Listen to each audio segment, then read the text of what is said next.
नमस्कार, मैं रमेश कुमार। आप देख रहे हैं लाइव राजस्थान। आज हम पहुंचे हैं जितेश कुमार जी कटारा और रूबरू हो रहे हैं भारत आदिवासी पार्टी से। ये आगे चुनाव की तैयारी कर रहे हैं। राजस्थान के अंदर अब जो विधानसभा के चुनाव है वो नज़दीक आ रहे हैं। जैसे जैसे उसी तरह से सब जनप्रतिनिधि अपना अपना प्रचार प्रसार कर रहे हैं। तो इसी विषय को लेकर हम भी यहाँ पहुँचे हैं कि किस प्रकार ये अपनी नई पार्टी बनाई है और क्या ऐसा कारण रहा है। तो सबसे पहले तो आपका हमारे चैनल में बहुत बहुत स्वागत है। सबसे पहले तो आप ये बताइए कि आपका जो राजनीतिक करियर है या आपने कहाँ से शुरुआत की, आपके जो राजनीतिक गुरु है वो कौन है? सबसे पहले आपके राजस्थान लाइव चैनल को धन्यवाद, आभार जोहार करना चाहूँगा। मेरा नाम जितेश कुमार कटारा, पाल 18 से हूँ मैं। और आज जो इस मुकाम पर हम पहुँचे हैं उसकी कई सारी वजह रही। आज पूर्व में 6 से 7 साल लगभग समाज का जनजागरण, इस क्षेत्र की जनता की आवाज़ उठाते हुए हमें इतना समय हुआ। उसके बाद में जब विधानसभा चुनाव आए तो जनता ने ये चाहा कि एक बार क्यों नहीं आपको विधानसभा चुनाव लड़ना चाहिए। तो उसके हिसाब से हमने तैयारियां करना शुरू करी। और आज जैसे हम पैनल में हमारा नाम चल रहा है, क्षेत्र के अंदर नाम चल रहा है, उसके हिसाब से हमने तैयारियां रखी और ये काम शुरू किया है। तो आपसे एक सवाल पूछना चाहता हूँ कि जैसे जोहार का तात्पर्य सर क्या है? जैसे जोहार जो शब्द है एक किसी समुदाय विशेष का नहीं है, पर इस ब्रह्मांड पर, इस पृथ्वी पर रहने वाले सभी लोग, जैसे सभी धर्मों के लोग जिस तरीके से एक जोहार जो हमारा उद्बोधन है उसका शाब्दिक जो अर्थ है सबका कल्याण करने वाली प्रकृति की जय। तो हम एक ही शब्द के अंदर संपूर्ण जीव जगत के अंदर जो रहने वाले सजीव लोग हैं, सजीव हैं, उसका प्रकृति किस तरीके से कल्याण करती है उस प्रकृति की हम जय कर रहे हैं। तो ये जय जोहार उस शब्द का अर्थ है। उसी तरीके से हम अभिवादन करते हैं सबका। तो सर जैसे देखा जाता है कि आप लोगों के दिलों में रहते हो, ठीक है, लोकप्रिय चेहरा भी है। तो जनता के बीच में आप क्या मुद्दे लेकर जा रहे हो? सबसे पहले हम ये कहना चाहते हैं कि आज इस क्षेत्र में हम काम करते हुए इतना समय हुआ, कहीं ना कहीं जनता के साथ जो गलत हो रहा था, आज हम कह सकते हैं कि भारत देश आज़ाद हुआ। उस आज़ाद भारत के अंदर जो पार्टियां हैं जो चुनावों के अंदर आती है, चुनाव के जैसे ही बिगुल बजता है तो अलग अलग प्रकार के मुद्दे लेकर के आती है। वो मुद्दे ला करके हमारे इलाके के अंदर उसको जनता के बीच में पहुंचाते हैं और उनको ये कहते हैं कि आश्वस्त तो नहीं कर पाते हैं पर आश्वासन देते हैं। ये कहते हैं कि हम ये मुद्दे हैं, ये बात है आपकी, ये विधानसभा पहुंचाएंगे, पर आप एक बार हमको वोट दीजिए। तो उसके आधार पर जनता वोट देती है। वोट देने के बाद में आज कई समय बीत चुका है, जिस मुद्दों को लेकर के वो लोग जीतते हैं वो विधानसभा जाकर के नहीं उठाते हैं। नहीं उठाने के बाद में जनता कई प्रकार की, कई बार मुद्दों को लेकर के, कई बातों को लेकर के नाराज है। उन नाराजगी को जताते हुए उन जनता ने ये विश्वास दिलाया है कि अब की बार आप पढ़े लिखे युवा और जागरूक और यहाँ की जो आवाज़ है वो प्रखर तरीके से विधानसभा में उठा सके, वैसे व्यक्ति को हम आगे भेजना चाहते हैं। तो इसलिए जनता हमें आगे कर रही है और हम कार्य कर रहे हैं।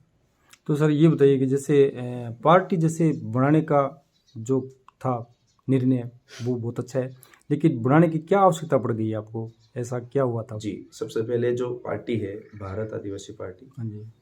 उसका नाम है। और आज भारत देश के अंदर बहुत सारी पार्टियां चल रही है।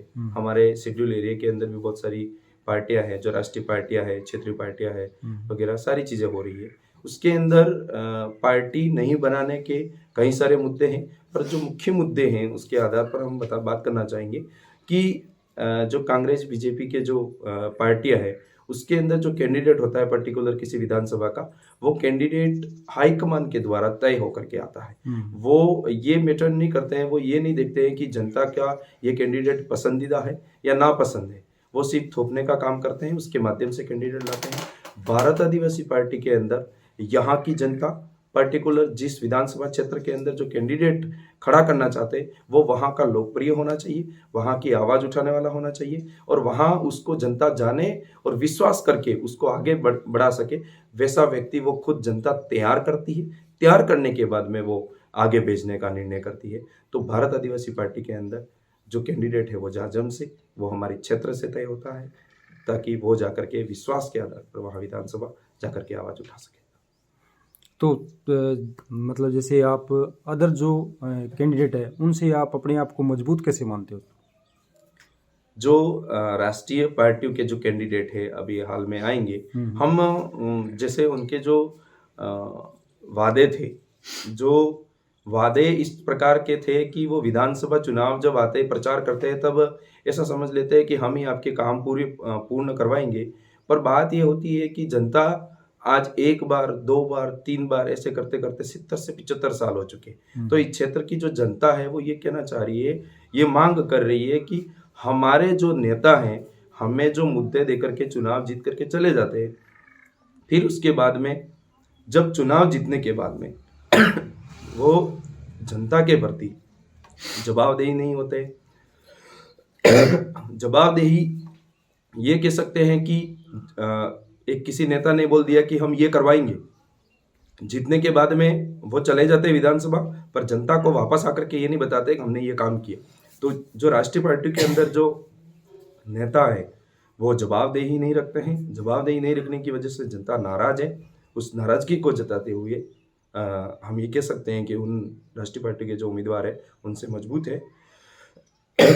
और कह सकते हैं कि वो राष्ट्रीय पार्टियां हैं, वो पैसों के आधार पर मजबूत हो सकती है, पर चुनावों के अंदर जहां तक देखा जाए जागरूक जनता है, पढ़े लिखे लोग हैं, और वो ये जानते हैं कि हमें जो हमारा मत है वो जो ईमानदारी का जो वोट है, अगर वो हम किसी के लालच में आकर के नहीं डालें और अपने ईमानदारी से अगर किसी को, ईमानदार व्यक्ति को अगर वोट करें, तो आने वाले समय में हमारे जो हक अधिकार की लड़ाई है, युवा पीढ़ी की जो लड़ाई है, आने वाली पीढ़ी की जो सुरक्षा की बात है, महिलाओं की सुरक्षा की बात है, उस बात को उठा सकेंगे। उस ईमानदारी का वोट जो सही व्यक्ति को अगर देते हैं तो आने वाले समय में हमारा स्वाभिमान हम जिंदा कर सकते हैं, पुनः हमारा जो हक अधिकार है उसको ले सकते हैं।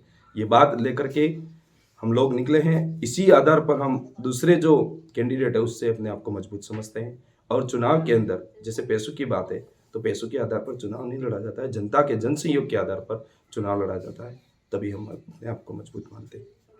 तो सर जैसे मुद्दे दो ही होते हैं, जैसे रोजगार या किसान, तो इस विषय पे आप क्या कहते हो? आपकी क्या राय है? जी, रोजगार की जहाँ तक बात देखें, रोजगार कई प्रकार के हैं।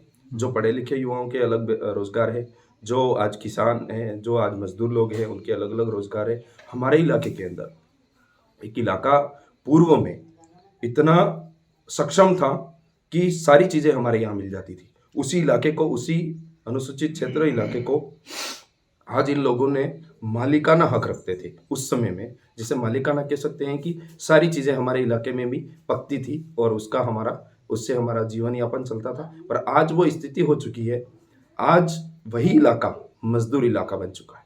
मजदूर इलाका इसलिए बन चुका है क्योंकि आज उनको रोजी रोटी के लिए दर दर भटकना पड़ता है, अलग अलग जगह काम ढूंढना पड़ता है, वो काम यहाँ नहीं मिल पाता है। इसलिए इस इलाके के अंदर लोग सुबह उठ करके 5 बजे उठ करके अपनी टिफिन लेकर के आज बसों में बैठ करके उदयपुर के अंदर जा करके रोजगार ढूंढने का काम कर रहे हैं। तो हमारा ये जनता का ये सवाल है कि आज तक हमारे नेताओं ने ऐसा क्या काम नहीं किया। हम मानते हैं कि आज वहाँ जाकर के उस मजदूर इलाके में जाकर के अपन ये पूछ सकते हैं कि एक व्यक्ति जो होता है, जो मजदूरी करने के लिए जाता है, वो कहीं ना कहीं पढ़ा लिखा है। उस पढ़े लिखे युवा के लिए, पढ़े लिखे व्यक्ति के लिए आज रोजगार क्यों नहीं है? उसका मुख्य वजह यही है कि जो हमारे नेता भेजे वो आज तक वहाँ जाकर के हमारे रोजगार के लिए नहीं बोले, और स्थानीय व्यक्तियों को आसपास के खानों के अंदर, आसपास के इलाकों के अंदर जहाँ काम चल रहा है, वहाँ रोजगार नहीं मिलने के बाद वो लोग बाहर जा रहे हैं। तो ये बहुत बड़ा एक हमारे लिए नुकसान जैसी बात है, और उससे ये काम पूरा नहीं कर पा रहे हैं। इसलिए जनता बहुत सोच विषय में है और ये चाह रही है कि अब की बार कुछ ऐसा बदलाव। तो जैसे आप, अगर जनता आपको विधायक बनाती है तो सबसे प्राथमिकता जो है किस कार्य को दोगे आप? सबसे पहले अगर आज हम विधानसभा चुनाव लड़ रहे हैं, कल हम जनता के जनसहयोग से जीतने का पूरा प्रयास से जीतते हैं, तो हमारा सबसे पहला जो इस क्षेत्र की जनता के लिए जो सबसे पहला काम रहेगा, वो सबसे पहले ये रहेगा कि हम मानवता जो है उसको साथ में लेकर के जो धर्म और जो जातिवाद जैसी चीज़ें हैं उससे ऊपर उठ करके काम करेंगे। क्योंकि आज ये लोग बहुत सारे कहते हैं कि आप इस तरीके से कार्य कर रहे हैं, ये कर रहे हैं, वो कर रहे हैं, पर हम लोग मानवता को मानने वाले हैं। और यहाँ जैसे हमारे इलाके के अंदर जल जंगल जमीन की जहाँ तक बात है, जो जल जंगल जमीन जिसके पास में भी है, आज 2-3 पीढ़ी हो गए हैं, 2-3 पीढ़ियों के अंदर जो काबिज होकर के बैठे हैं, उनको ना तो किसी प्रकार का खातिरदारी मिल रही है, ना किसी प्रकार का पट्टा मिल रहा है, कुछ भी चीज़ें नहीं हो रही। अगर हम विधानसभा जाते हैं तो 3 पीढ़ियों से रह रहे, उससे ज़्यादा रह रहे लोगों को, वहाँ की जनता को हम उनको वहाँ का हक अधिकार दिलाने का, वहाँ का मालिकाना दिलाने का हम कार्य करेंगे, प्रयास करेंगे उसके लिए। सर, अब सवाल आपसे है कि जैसे बार बार आप अनुसूचित क्षेत्र के बारे में बोल रहे हो, तो इसका मतलब क्या है? क्या मतलब आपका अभिप्राय है कि क्या इसमें करना चाहते हो आप?